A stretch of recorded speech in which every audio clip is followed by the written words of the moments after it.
1 കോടി രൂപ വിലമതിക്കുന്ന നിരോധിത പുകയില ഉൽപ്പന്നങ്ങളുമായി 2 പേർ കൊല്ലത്ത് പിടിയിലായി. മലപ്പുറം സ്വദേശി അമീർ, മംഗലാപുരം സ്വദേശി സവാദ് എന്നിവരാണ് കൊട്ടിയം പോലീസിന്റെ പിടിയിലായത്. മലപ്പുറത്ത് നിന്നും തിരുവനന്തപുരത്തേക്ക് ലോറിയിൽ കുടിവെള്ളക്കുപ്പിയുടെ മറവിൽ കടത്തുകയായിരുന്ന നിരോധിത പുകയില ഉൽപ്പന്നങ്ങളാണ് പിടികൂടിയത്. 225 ചാക്കുകളിലാണ് പുകയില ഉൽപ്പന്നങ്ങൾ കണ്ടെടുത്തത്. മലപ്പുറത്ത് നിന്നും തിരുവനന്തപുരം വരെ മൊബൈലിൽ വരുന്ന മെസ്സേജ് പ്രകാരം പറയുന്ന സ്ഥലങ്ങളിൽ വാഹനം നിർത്തുകയും അവിടെ നിന്നും വാഹനം അടുത്ത ആളുകൾക്ക് കൈമാറുക എന്ന നിർദ്ദേശമാണ് ഇവർക്ക് കിട്ടിയിട്ടുള്ളത് എന്നാണ് പ്രതികൾ പോലീസിനോട് പറഞ്ഞത്. ഇതിന്റെ ഉറവിടവും പിന്നിലെ വൻ ശക്തികളെയും പിടികൂടാനുള്ള ശ്രമത്തിലാണ് പോലീസ്. Kollam city commissioner Shrimati Kiran Narayana IPS കിട്ടിയ രഹസ്യ വിവരത്തിന്റെ അടിസ്ഥാനത്തിൽ നടത്തിയ സ്പെഷ്യൽ ഡ്രൈവാണ്.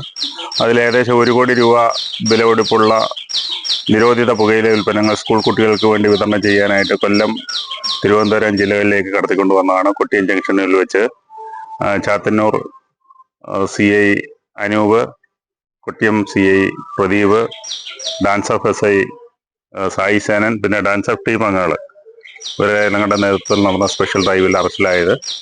അത് ഭാരത് ബെൻസ് ഒരു ലോഡ് നിറച്ചുണ്ടായിരുന്നു. 225 ചാക്കിലധികം ഉണ്ടായിരുന്നു. പാൻപരാഗ്, ഖൈനി, ശംഭു, ഗുഡ്ക ഇങ്ങനെയുള്ള എല്ലാ ഐറ്റങ്ങളും കൂടെ ചേർന്നതാണ്. ഇത് മംഗലപുരത്തുനിന്ന് മലപ്പുറം സ്വദേശിയായ അമീറും മംഗലപുരം സ്വദേശിയായ സവാദ് ഇവരാണ് ഇപ്പോൾ അറസ്റ്റിലായിരിക്കുന്നത്. ഇത് തിരുവനന്തപുരത്ത് എത്തിച്ച് കഴിഞ്ഞതിന് ശേഷം മാത്രമേ ഇവർക്ക് ഇത് എങ്ങോട്ട് കൊണ്ടുപോകണമെന്നുള്ള ഡെസ്റ്റിനേഷൻ വാട്സാപ്പിൽ ഇട്ട് കൊടുക്കത്തുള്ളൂ.